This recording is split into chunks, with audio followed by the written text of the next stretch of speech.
ఓం శాంతి 1/1/2025 మధురమైన పిల్లలు, మీరు జ్ఞానవర్షాన్ని కురిపించి సస్యశ్యామలంగా చేసేవారు. మీరు ధారణ చెయ్యాలి మరియు చేయించాలి. ప్రశ్న: ఏ మేఘాలైతే వర్షించవో వాటికి ఏ పేరు పెడతారు? జవాబు: వాటిని సోమరి మేఘాలంటారు. వర్షించే వాటిని చురుకైన మేఘాలంటారు. ఒకవేళ ధారణ ఉంటే వర్షించకుండా ఉండలేరు. ఎవరైతే ధారణ చేసి ఇతరుల చేత చేయించరో వారి కడుపు వీపు కంటుకుంటుంది. వారు పేదవారు, ప్రజల్లోకి వెళ్ళిపోతారు. రెండవ ప్రశ్న: స్మృతి యాత్రలో ముఖ్యమైన శ్రమ ఏమిటి? జవాబు: స్వయాన్ని ఆత్మగా భావిస్తూ తండ్రిని బిందు రూపంలో స్మృతి చేయడం, తండ్రి ఎవరో ఎలా ఉన్నారో వారిని అదే స్వరూపంలో యథార్థంగా స్మృతి చేయడం, ఇందులోనే శ్రమ ఉంది.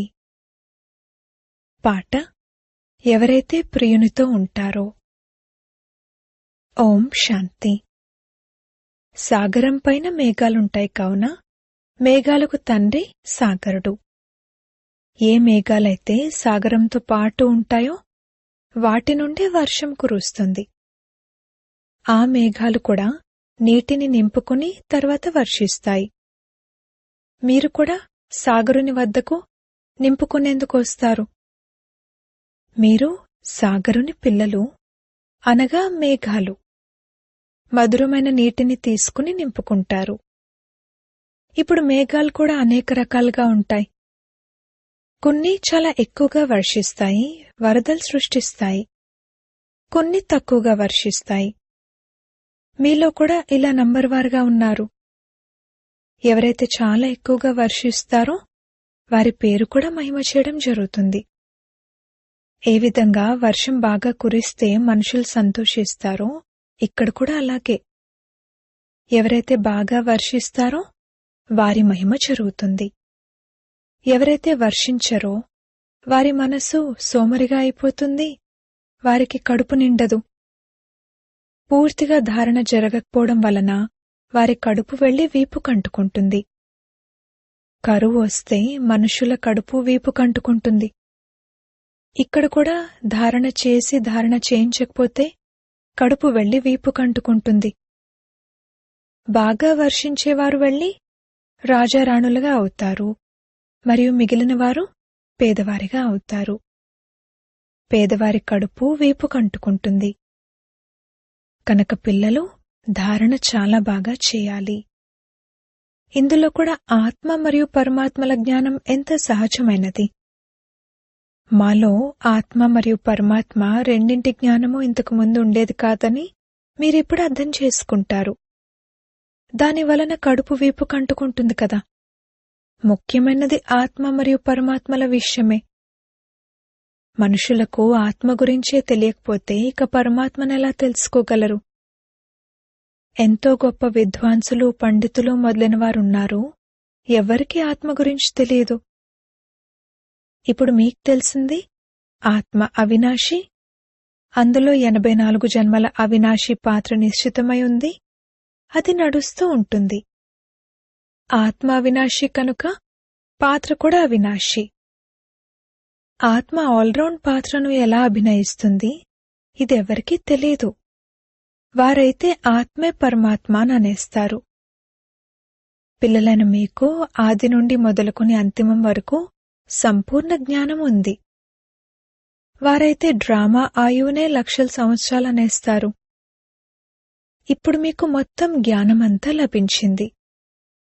తండ్రి రచించిన ఈ జ్ఞానయజ్ఞంలో ఈ ప్రపంచమంతా స్వాహ అవ్వనున్నదని మీకు తెలుసు. అందుకే తండ్రి అంటారు, దేహ సహితంగా ఏదైతే ఉందో అదంతా మర్చిపోండి, స్వయాన్ని ఆత్మగా భావించండి. తండ్రిని మరియు శాంతిధామాన్ని, మధురమైన ఇంటిని స్మృతి చేయండి. ఇది ఉన్నదే దుఃఖధామం. మీలో కూడా నంబర్వారు పురుషార్థానుసారంగా అర్థం చేయించగలరు. ఇప్పుడు మీరు జ్ఞానంతోనైతే నిండుగా ఉన్నారు. ఇకపోతే శ్రమంతా స్మృతిలో ఉంది. జన్మ జన్మాంతరాల దేహాభిమానాన్ని తొలగించి దేహీ అభిమానులుగా అవ్వండి. ఇందులో చాలా శ్రమ ఉంది. చెప్పడం చాలా సులభం, కాని స్వయాన్ని ఆత్మగా భావించడం మరియు తండ్రిని కూడా బిందు రూపంలో స్మృతి చేయడం, ఇందులో శ్రమ ఉంది. తండ్రి అంటారు, నేను ఎవరినో ఎలా ఉన్నానో అలా కష్టం మీద ఎవరూ స్మృతి చేయగలరు. తండ్రి ఎలా ఉంటారో పిల్లలు అలాగే ఉంటారు కదా. స్వయాన్ని తెలుసుకుంటే తండ్రిని కూడా తెలుసుకుంటారు. చదివించేవారైతే తండ్రి ఒక్కరేనని, చదువుకునేవారు చాలామంది ఉన్నారని మీకు తెలుసు. తండ్రి రాజధానిని ఎలా స్థాపిస్తున్నారు అనేది పిల్లలైన మీకు మాత్రమే తెలుసు. ఇకపోతే ఈ శాస్త్రాలు మొదలైనవన్నీ భక్తి మార్గపు సామాగ్రి. అర్థం చేయించడం కోసమని మేమిలా చెప్పాల్సి ఉంటుంది, అంతేకాని ఇందులో అయిష్టం అన్న విషయమేమీ లేదు. శాస్త్రాల్లో కూడా బ్రహ్మ యొక్క పగలు మరియు రాత్రి అని అంటారు, కాని అర్థం చేసుకోరు. రాత్రి మరియు పగలు సగం సగం ఉంటాయి. మెట్ల చిత్రంపై ఎంత సులభంగా అర్థం చేయించడం జరుగుతుంది. భగవంతుడు చాలా సమర్థుడని, వారు ఏది కావాలనుకుంటే అది చేయగలరని మనుషులు భావిస్తారు. కాని బాబా అంటారు, నేను కూడా డ్రామా బంధనంలో బంధింపబడి ఉన్నాను. భారత్లోనైతే ఎన్ని ఆపదలు వస్తూ ఉంటాయి. అప్పుడు నేను గడియ గడియ వస్తానా ఏమిటి? నా పాత్రకు హద్దు ఉంది. ఎప్పుడైతే పూర్తిగా దుఃఖం ఏర్పడుతూ ఉంటుందో అప్పుడు నేను నా సమయానికి వస్తాను. ఒక్క సెకండ్ కూడా తేడా రాదు. డ్రామాలో ప్రతి ఒక్కరిది యాక్యురేట్ పాత్ర నిశ్చితమై ఉంది. ఇది ఉన్నతోన్నతమైన తండ్రి యొక్క పునః అవతరణ. తర్వాత నంబర్వారుగా తక్కువ శక్తి కలవారందరూ వస్తారు. పిల్లలైన మీకిప్పుడు తండ్రి నుండి జ్ఞానం లభించింది. దీని ద్వారా మీరు విశ్వానికి యజమానులుగా అవుతారు. మీకు ఫుల్ ఫోర్స్తో కూడిన శక్తి వస్తుంది. పురుషార్థం చేసి మీరు తమో ప్రధానం నుండి సతో ప్రధానంగా అవుతారు. ఇతరులకైతే ఈ పాత్రే లేదు. ముఖ్యమైనది డ్రామా. ఈ జ్ఞానం మీకిప్పుడు లభిస్తుంది. మిగిలినవన్నీ భౌతికమైనవి. ఎందుకంటే వాటన్నింటినీ ఈ కళ్లతో చూడడం జరుగుతుంది. ప్రపంచంలో అద్భుతమైన వారైతే బాబా. వారు రచించడం కూడా స్వర్గాన్ని రచిస్తారు. దానిని హెవెన్, పారడైజ్ అంటారు. వారికి ఎంత మహిమ ఉంది! తండ్రికి మరియు తండ్రి రచనకు చాలా మహిమ ఉంది. ఉన్నతోన్నతమైన వారు భగవంతుడు. ఉన్నతోన్నతమైన స్వర్గస్థాపనను తండ్రి ఎలా చేస్తారు? ఇది ఎవ్వరికీ ఏమాత్రమూ తెలీదు. మధురాతి మధురమైన పిల్లలైన మీకు కూడా నంబర్వార్ పురుషార్థానుసారంగా తెలుసు మరియు దాని అనుసారంగానే పదవిని పొందుతారు. ఎవరేమి పురుషార్థం చేసినా దానిని డ్రామానుసారంగానే చేస్తారు. పురుషార్థం లేకుండానైతే ఏమీ లభించదు. కర్మ చేయకుండా ఒక్క సెకండ్ కూడా ఉండలేరు. ఆ హఠయోగులు ప్రాణాయామం చేస్తారు, జడం వల్లే అయిపోతారు. లోపలే ఉండిపోతారు. పైన మట్టి పేరుకుపోతుంది. మట్టిపైన నీరు పడితే గడ్డి మొలుస్తుంది. కాని దీనివలన లాభమేమీ లేదు. ఎన్ని రోజులని అలా కూర్చునుంటారు? కర్మనైతే తప్పకుండా చేయాల్సిందే. కర్మ సన్యాసులుగా ఎవ్వరూ అవ్వలేరు. అయితే కేవలం భోజనం మొదలైనవి తయారు చేసుకోరు. అందుకే వారిని కర్మ సన్యాసులు అంటారు. ఇది కూడా డ్రామాలో వారి పాత్ర. ఈ నివృత్తి మార్గం వారు కూడా లేకపోతే భారత్ పరిస్థితి ఎలా అయిపోయి ఉండేది? భారత్ నంబర్ 1 పవిత్రంగా ఉండేది. తండ్రి మొట్టమొదట పవిత్రతను స్థాపన చేస్తారు. అది ఇక అర్ధకల్పం కొనసాగుతుంది. తప్పకుండా సత్యుగంలో ఒకే ధర్మం, ఒకే రాజ్యం ఉండేది. దైవీ రాజ్యం ఇప్పుడు మళ్లీ స్థాపన అవుతూ ఉంది. ఇటువంటి మంచి మంచి స్లోగన్లు తయారు చేసి మనుషులను సుజాగృతులుగా చేయాలి. మళ్లీ దైవీ రాజ్యభాగ్యాన్ని వచ్చి తీసుకోండి అని చెప్పండి. ఇప్పుడు మీరు ఎంత బాగా అర్థం చేసుకుంటారు. శ్రీకృష్ణుణ్ణి శ్యామసుందరుడని ఎందుకంటారు? ఇది కూడా ఇప్పుడు మీకు తెలుసు. ఈ రోజుల్లోనైతే చాలామంది ఇలాంటి పేర్లే పెట్టుకుంటారు. శ్రీకృష్ణునితో పోటీ పడతారు. పిల్లలైన మీకు తెలుసు, పతిత రాజులు పావన రాజుల ముందుకు వెళ్లి తల వంచి ఎలా నమస్కరిస్తారు. కాని వారికి ఆ పావన రాజుల గురించి తెలియదు. ఎవరైతే పూజ్యులుగా ఉండేవారో వారే మళ్లీ పూజారులుగా అవుతారని పిల్లలైన మీకు తెలుసు. ఇప్పుడు మీ బుద్ధిలో మొత్తం చక్రమంతా ఉంది. ఇది గుర్తున్నా కూడా అవస్థ చాలా బావుంటుంది. కాని మాయ స్మరించనివ్వదు, మరపింపజేస్తుంది. సదా హర్షితముఖ అవస్థ ఉన్నట్లయితే మిమ్మల్ని దేవతలు అంటారు. లక్ష్మీనారాయణ చిత్రాన్ని చూసి ఎంత సంతోషిస్తారు. రాధే కృష్ణులు లేక రాముడు మొదలైన వారిని చూసి అంతగా సంతోషపడరు. ఎందుకంటే శ్రీకృష్ణుని గురించి శాస్త్రాల్లో హంగామాకు సంబంధించిన విషయాలు రాశారు. ఈ బాబా కూడా శ్రీనారాయణునిగా అవుతారు కదా. బాబా అయితే ఈ లక్ష్మీనారాయణల చిత్రాన్ని చూసి సంతోషిస్తారు. పిల్లలు కూడా ఈ విధంగా భావించాలి. ఇంకా ఎంత సమయం ఈ పాత శరీరంలో ఉంటాము?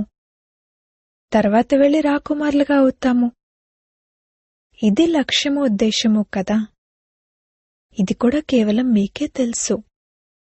సంతోషంలో ఎంతగా పులకరించిపోవాలి. ఎంతగా చదువుకుంటారో అంత ఉన్నత పదవిని పొందుతారు. చదువుకోకపోతే ఏం పదవి లభిస్తుంది? విశ్వ మహారాజా మహారాణి ఎక్కడా? షావుకార్లెక్కడా? ప్రజల్లో నౌకర్లెక్కడా? సబ్జెక్ట్ అయితే ఒకటే. కేవలం మన్మనాభవ మధ్యాజీభవ, అల్ఫ్ మరియు బే, భగవంతుడు మరియు రాజ్యాధికారం, స్మృతి మరియు జ్ఞానం.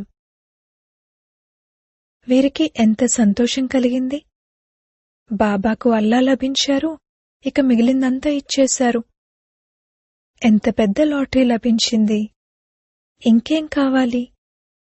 మరి పిల్లల్లో సంతోషం ఎందుకుండకూడదు?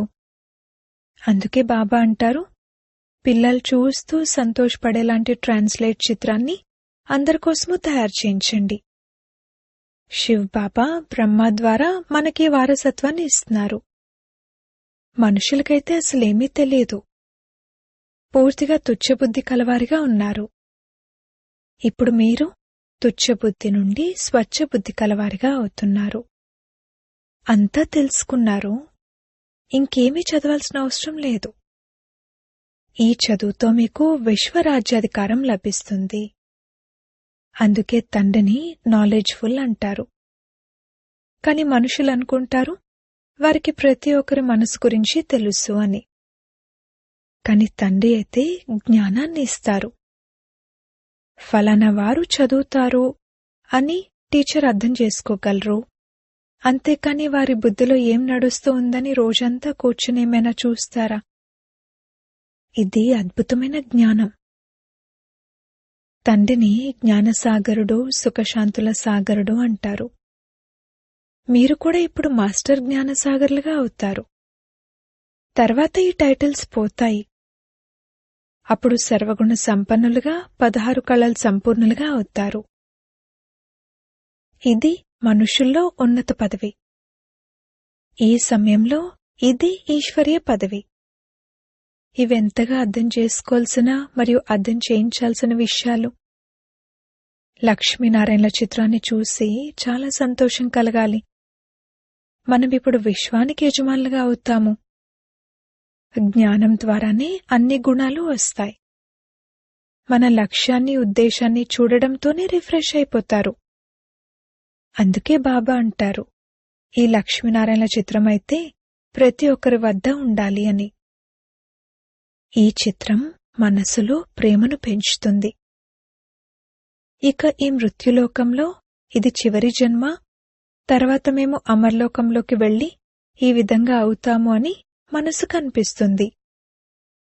తతత్వం ఇది మీకు కూడా వర్తిస్తుంది. ఆత్మే పరమాత్మ అని కాదు, అలా కాదు.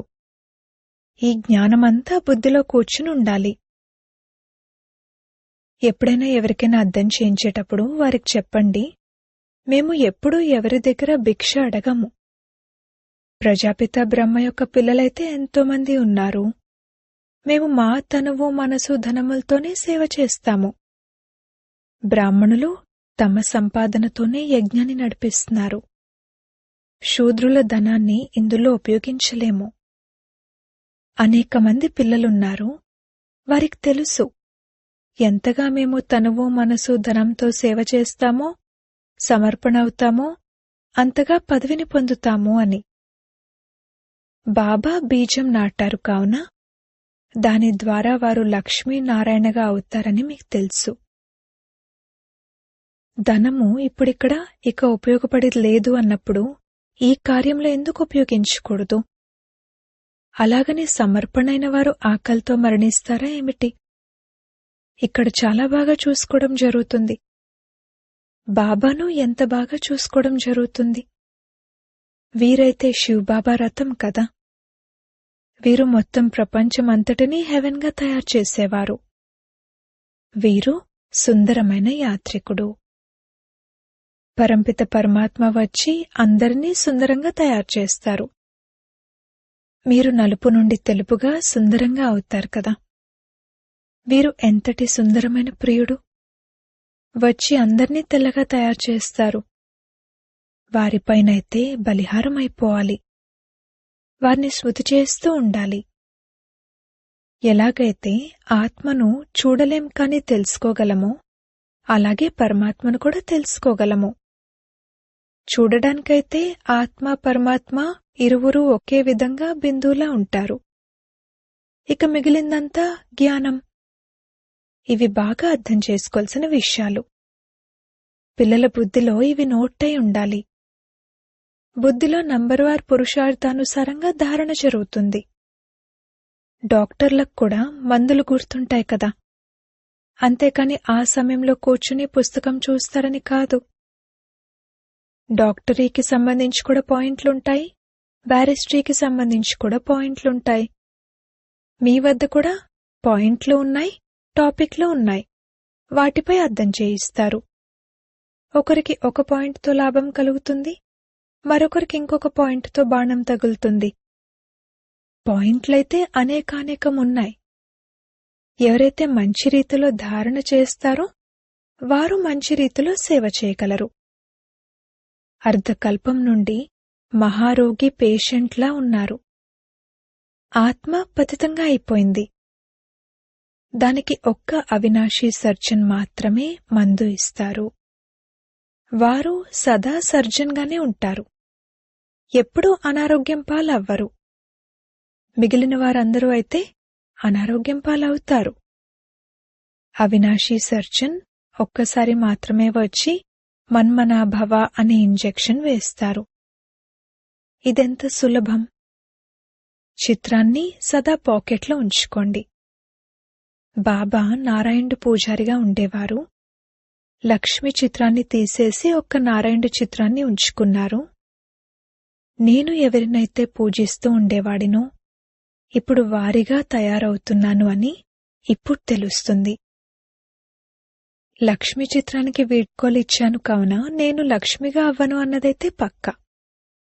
లక్ష్మి కూర్చుని కాళ్ళు వత్తడం ఇది మంచిగా అనిపించేది కాదు. దాన్ని చూసి పురుషులు స్త్రీల చేత కాళ్ళు వత్తించుకుంటారు. అక్కడ లక్ష్మి విధంగా ఏమైనా కాళ్ళు వత్తుతారా? ఈ ఆచార పద్ధతులు అక్కడుండవు. ఈ ఆచారం రావణ రాజ్యానిది. ఈ చిత్రంలో మొత్తం జ్ఞానమంతా ఉంది. పైన త్రిమూర్తి చిత్రం కూడా ఉంది. ఈ జ్ఞానాన్ని రోజంతా స్మరణ చేస్తే చాలా అద్భుతంగా అనిపిస్తుంది. భారత్ ఇప్పుడు స్వర్గంగా తయారవుతూ ఉంది. ఇది ఎంత మంచి వివరణ. మనుషుల బుద్ధిలో ఎందుకు కూర్చోదో తెలీదు. నిప్పు చాలా తీవ్రంగా అంటుకుంటుంది. ప్రపంచానికి నిప్పు అంటుకోనున్నది. రావణరాజ్యం తప్పకుండా సమాప్తం అవ్వాల్సిందే. యజ్ఞంలో కూడా పవిత్రమైన బ్రాహ్మణులు కావాలి. మొత్తం విశ్వంలో పవిత్రతను తీసుకొచ్చే చాలా భారీ యజ్ఞమిది. ఆ బ్రాహ్మణులు కూడా బ్రహ్మ సంతానమని చెప్పుకుంటారు, కాని వారు కుక్క వంశావళి. బ్రహ్మ సంతానమైతే పవిత్రమైన ముక్క వంశావళి కదా, కనుక వారికి ఇది అర్థం చేయించాలి. అచ్చా, మధురాతి మధురమైన సిక్కిలదే పిల్లలకు మాతా పితా బాప్దాదాల ప్రియ స్మృతులు మరియు గుడ్ మార్నింగ్. ఆత్మిక పిల్లలకు ఆత్మిక తండ్రి నమస్తే. ధారణ కొరకు ముఖ్య సారము. మొదటి పాయింట్, స్వచ్ఛమైన బుద్ధి కలవారిగా అయి అద్భుతమైన జ్ఞానాన్ని ధారణ చేసి తండ్రి సమానంగా మాస్టర్ జ్ఞానసాగర్లుగా అవ్వాలి. జ్ఞానం ద్వారా సర్వగుణాలను స్వయంలో ధారణ చేయాలి.